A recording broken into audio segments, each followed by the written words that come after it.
এই মানে একটা কথা স্নায়ুর অভ্যন্তরে লোকায়ত আছে। তোমাকে বলবো বলবো বলে ভাবছি কিন্তু বলা হয়নি। ওহ তাই নাকি, কি কথা বলবেন বলেন শুনি। না তেমন কিছু না, মানে তোমাকে আমার অনেক ভালো লাগে। কি বলেন, মেন মেন করে, যা বলার স্পষ্ট করে বলেন। আমি আর কিছু বলতে পারবো না। আমার কেমন লাগছে বাকিটা তুমি বুঝে নিও। আমি তাহলে আজ আসি অর্পিতা। ভালো থেকো, পরে কথা হবে। ইস শখ কত, আমাকে বুঝে নিতে হবে।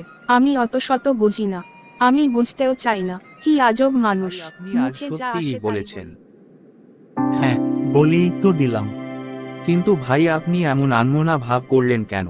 আচ্ছা তুই কি মনে করিস অর্পিতা কি রাজি হব? লেগে থাকেন ভাই, একদিন অবশ্যই রাজি হবে। আর মেয়েরা এমন এতেও সহজেই সবকিছু বলে দেবে না, অপেক্ষা করতেই হবে। তুই ঠিকই বলেছিস, চল আজ আমি তোকে খাওয়াবো। ওকে ভাই চলেন, আজ রজনীগন্ধায় ভুফে খাওয়াবেন। ওকে চল আজ তাই হবে। থাকেন না আর কিছুক্ষণ, ভালোই তো লাগতেছে। না না, আর বেশিক্ষণ থাকা যাবে না, একটা কাজ আছে, চল এখন চলে জাহাঙ্গীর, যাই। এবার চেয়ারম্যানের নির্বাচন করব, তা না হলে সমাজে দাম পাওয়া যাবে না। আর সমাজের উন্নয়নমূলক কাজ করতে হলে জনপ্রতিনিধি হতেই হবে। জি ভাই, আপনি যা বলেন, আমরা আছি আপনার সাথে।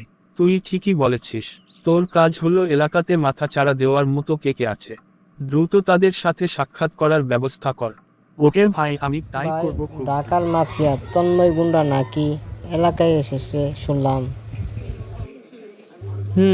আমি তো তাই শুনলাম। কি যে হয়।